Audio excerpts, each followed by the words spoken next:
What's up, fam? Welcome back to your channel. My name is Phil Sarpon. This is Phil's Guide to PsyD. This channel is dedicated to all things clinical psychology. If you care about psychology, if you also care about self-care and mental health, as well as if you want a little bit of a sneak preview into what grad school might look like for you, then this channel is for you.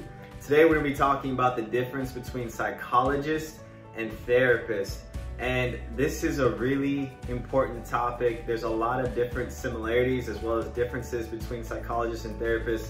So in this video, I'm gonna try and break that down and hopefully give you guys some examples of what these two professions do and how they also help each other as well in the professional world. So with that, let's get this video started.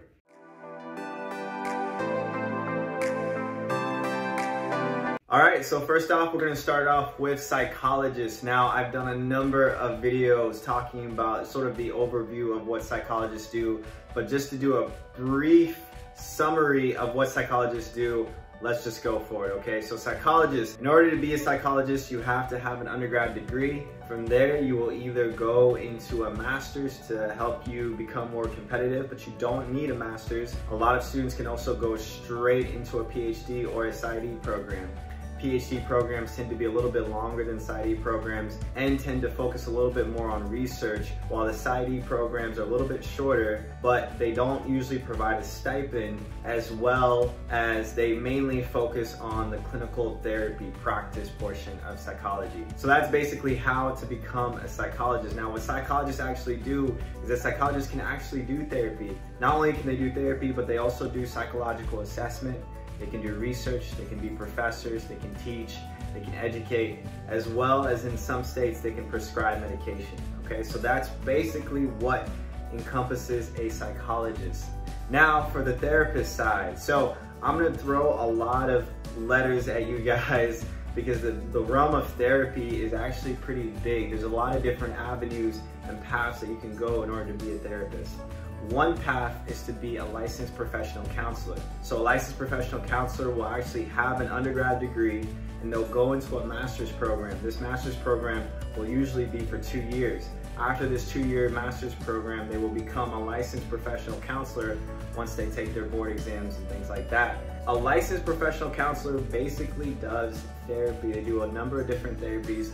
They focus on individuals. They usually do one-on-one therapy, but they can also do group therapy as well. Another form of therapy are marriage and family therapists. Now, MFTs, again, will have an undergrad degree, and then they'll go into their master's program. From their master's program, they will become licensed marriage family therapists, where now these counselors focus way more on relationships. They might do couples therapy, they might do family therapy. They're way more focused in terms of the group setting, okay? But they are still counselors. They can still do individual counselors, but they mainly focus on marriage and family therapy. The next one is licensed clinical social workers. So LCSW.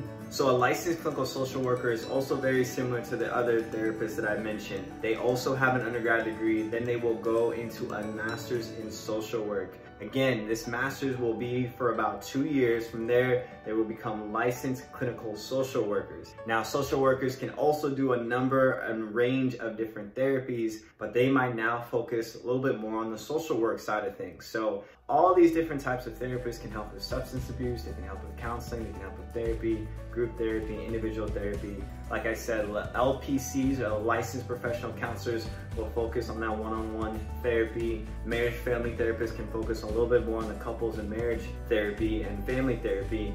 And then the licensed clinical social workers may focus more on the social environment, the community service, things like that, in order to help their client to get through whatever they need to get through. Now, what is the difference between therapists and psychologists? Because like I mentioned, psychologists can also do therapy, but they can do way more than therapy. Like I said, they can do research, they can teach, they can prescribe medication in some states, and they can also do psychological assessment. The last thing is I'm gonna give you guys a little bit of a case study of what this might look like in real life. So let's say there's an individual that goes to a marriage and family therapist. They're struggling with some of their relationship issues. Through the course of therapy, the marriage family therapist decides to refer them to a psychologist because there may be something deeper going on with that individual. That individual goes to see a psychologist. The psychologist does a number of different psychological assessment and testing and realizes that that person might be suffering from a mental health illness. And so from there, the psychologist could refer that person back